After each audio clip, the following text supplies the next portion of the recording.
Mga kaidol. Tara, kain tayo. Hindi na to mga kaidol kanin. Prutas na to. Bakol mga kaidol. Ang tamis. Paan? Atiin mo. Ganito lang pagkain nyo noon. Amin nga ni Jerlyn. Noon.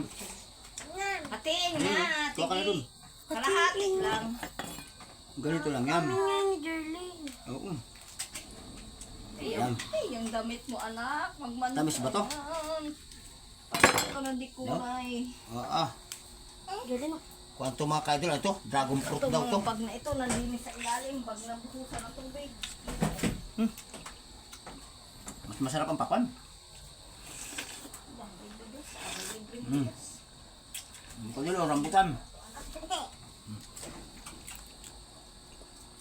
Tamis to. Tamis pala to. Rambutan.